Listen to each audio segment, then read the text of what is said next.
guys, welcome to this video where we're going to have a look at the idea of rates of change. Now there's some notes on OneNote, so make sure that you read those first. I'm just going to have a look here at a specific example in this video.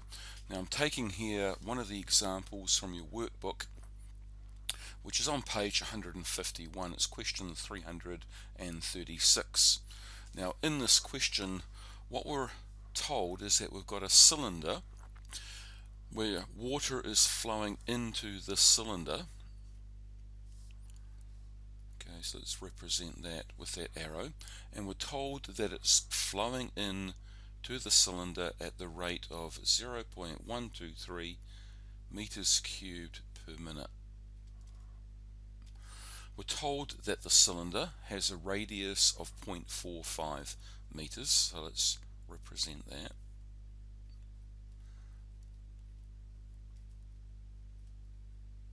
And we're asked to find the rate at which the height of the water is changing. So let's represent that height maybe over here. And as you can appreciate, as you pour more water in, of course the height of the water would be going up. We want to find the rate at which the water is going up. Now when they say the rate, we're talking here really about the rate of change of the height with respect to time. Okay, so how would we set about doing that? Well, I've put 5 basic pointers that I think are usually essential in most of these questions. For a start, make sure you always read the question. It sounds obvious, but every year I get students who don't do well in these questions. One of the reasons because they haven't read through the question fully to begin with. Sometimes reading it through a second time can be helpful. And perhaps as you're reading it through a second time, drawing a diagram of the situation like the one I've got here can be helpful. It starts to link in your mind the variable that we're trying to find, the rate of change of that, and other pieces of information that we've got, like the radius or this rate here that we're given. Notice that this is a rate. Notice how the units, meters cubed per minute. So this is the rate of change of what? Well, meters cubed is a volume unit. So what we've got, in fact, if I do my working over here, is that we've got a rate already given to us, and we need to express it as a rate. Now I don't need to put the units next to this at the moment. I've already noted that over here. Now the other thing that we're going to need to do is to say, well, what are we after? What do we want to find? Well, I want to find the rate at which the height is changing. Okay, now to find that, what you do is you link the rate that you've been given with another rate. Now, if you look here and say, well, I want this, so I need a dH on top. But to make it equal to what I've got here on the left, this dV needs to be cancelled. I've got dH here and dt, so I need something that's going to link height and volume. Now go back to the situation. You've got height and volume of what? Well, a cylinder.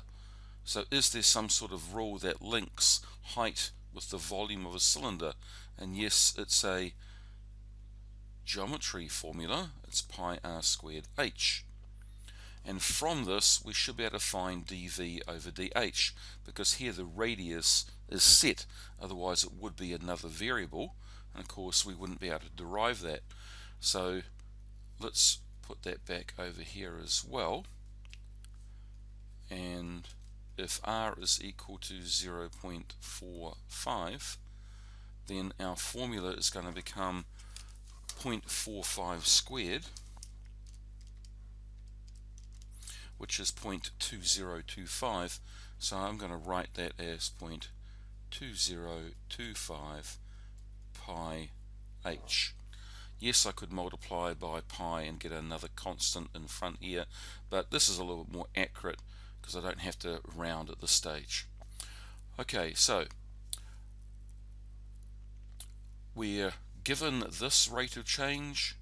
We should be able to figure out this rate of change from this formula here, multiplying the two together should give us what we're after. So let's set about doing that. Sorry, we need to set about getting dv over dh first.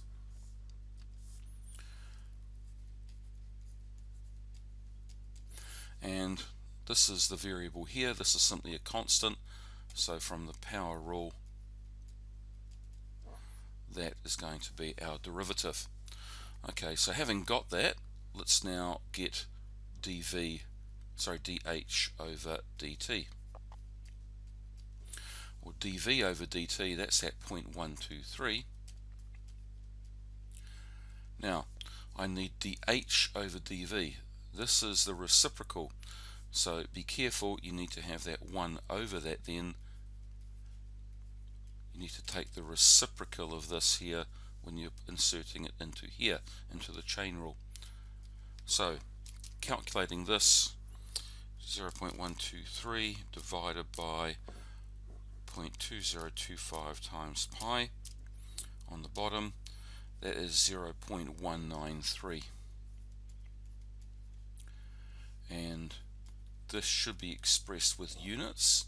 So height was in meters and time was, if you pick it up from this rate of change here, was in minutes.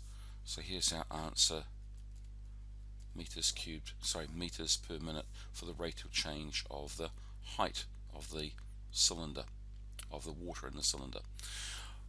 Okay, so that's one example.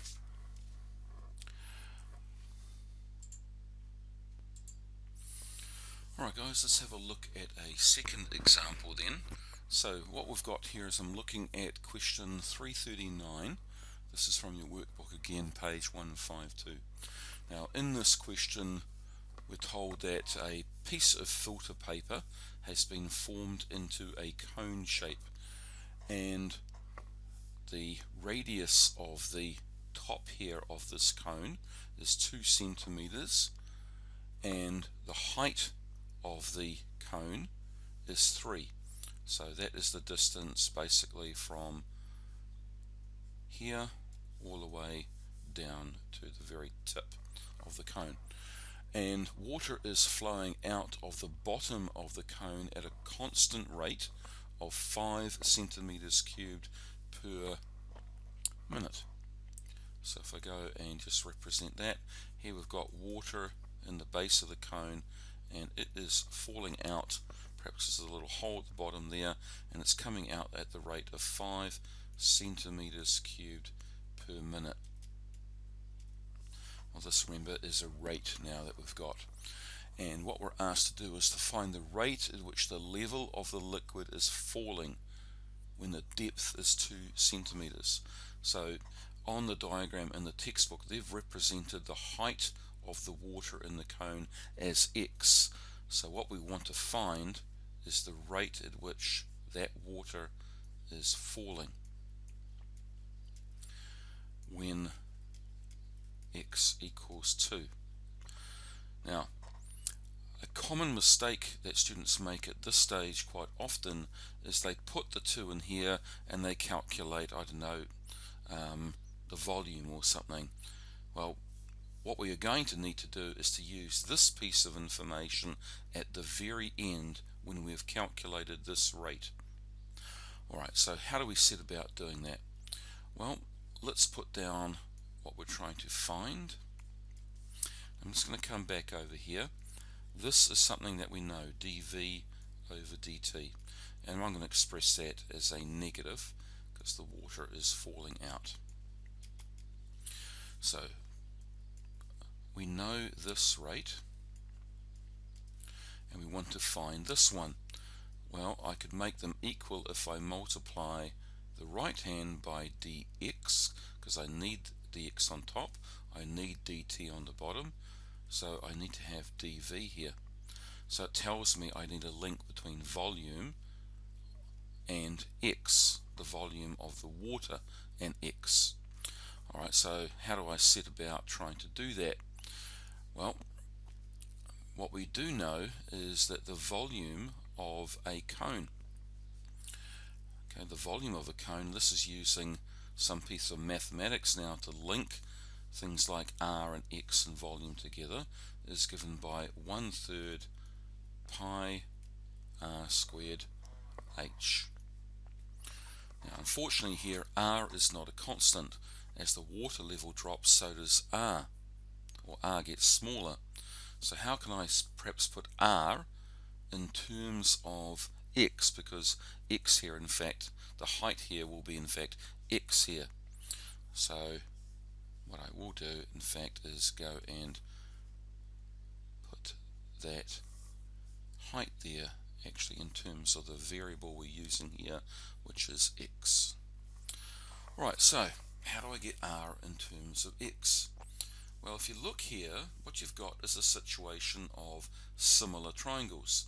Similar triangles are triangles which they have got the same angles inside it, but are of different sizes. So we might have a triangle that size, and if I keep the angles exactly the same, I can end up with a larger triangle though, and these two are similar triangles, although not very well drawn there. Now, one of the properties of similar triangles, or in fact any similar shapes, is that, just get rid of those and draw them slightly better. If you have a shape and you have another one which is similar, then the ratio of one side, let's call that A, and let's call that capital A. So if I divide A by capital A, it'll equal the ratio of the other side, so B divided by large B, and of course C over large C. Okay, now that's true for similar shapes, and we have similar shapes here. We've got a large triangle, and in the corner here is a smaller triangle, but these two triangles, the smaller one and that larger one, have the same angles. So I can say that, for example, 2 divided by 3, that side divided by that one, should equal r over this height here, which is x. So let's do that. Perhaps let's put that over here. 2 divided by 3 should equal r over x. So I can make r in terms of x. Cross multiplying would give 3r equals 2x, so r would equal 2x over 3. Alright, so that's pretty good, and now means I can get volume in terms of one variable. So r I can place with 2x over 3, because it's r squared, square that, times x, which is the height. Okay, so let's simplify this. So this will be, perhaps let's write that as pi over 3, the 1/3 pi, times 4x squared over 3 times x, which is going to become 4 pi x cubed over 9. Right, now I need to derive v with respect to x, because I want dx over dv. So let's get dv over dx. So 3, this is just a power rule, this is 4 pi over 9 is a constant, so I end up with 12 pi x squared over 9, which simplifies a bit down to 4 pi x squared over 3. Alright, let's carry on with the working over here now. So therefore dx over dt, the thing I'm after, would equal dv over dt, that minus 5, and I need the reciprocal of this, so it'll be 3 over 4 pi x squared. Okay, let's write that slightly simpler. Okay, so this is the rate at which the height of the water is changing with time with respect to x. Okay, with the x variable here. So the rate of change of the height with respect to time in terms of x, I should really say. Alright, now I'm told that I want to find that rate when x equals 2. Okay, so using that piece of information, if x equals 2, I can now get the rate that we're after. So minus 15 over 4 pi, 2 squared will be 4, 4 fours are 16, so over 16 pi, and let's get this as a numeric value, comes out to negative, just a moment,